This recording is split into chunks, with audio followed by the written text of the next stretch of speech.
Let me ask you the very simple question. Why do you want to be governor? Well, Marselis, that's a very good question, and it took me a number of weeks in discussions with my family and my wife in particular, and also many Vermonters, farmers, small business owners, people across the state that have been active in politics, and a lot of them who have no interest really in politics.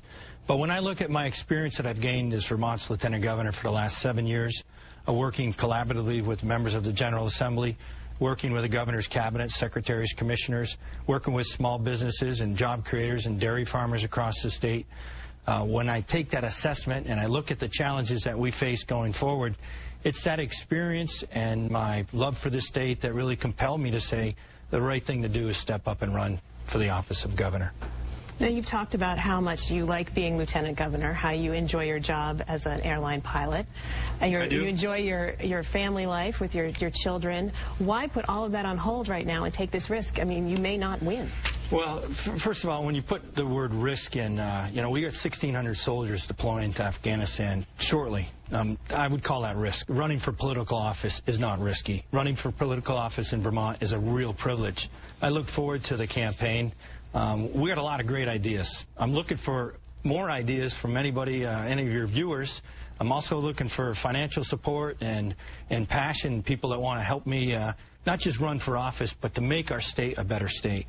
So when you put the political risk, the worst thing that could happen out of this campaign is I could lose. There's a lot of good things that could come out of this campaign. I could win. We could come up with some new ideas. I have a few of my own. I look forward to sharing those ideas about how to make our state a better state. And that's what the privilege of running for office will be all about. I look forward to a spirited campaign, and we're in it to win. Let me ask you one quick question, and Kristen has one as well. You say that your history is sort of finding compromise and consensus. Can you give me an example? How have you done that in the Senate? Well, here's a great example. We had a tragedy in our state with the Brooke Bennett murder. I shared some concerns in a very vocal way. I started a petition drive. 65,000 Vermonters said, "We agree with you, Brian. We can do a better job." But it didn't end there. I worked with the President Pro Tem and Chair Dick Sears of Senate Judiciary Committee and Chairman Lippert from the House. We set our ideologies aside. We set our egos aside. We rolled up our sleeves. We worked together. We strengthened the laws to protect children. That would be one example of, the solutions generally are in the middle. We're going to have to include a lot of Vermonters who haven't participated in this thing we call democracy. We have some historic challenges to confront.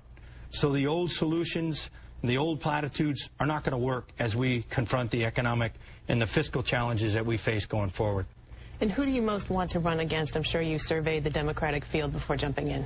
Well, actually, I'm glad you asked the question. I'm not running against anybody. I'm running for the ideas that I will put forth in this campaign.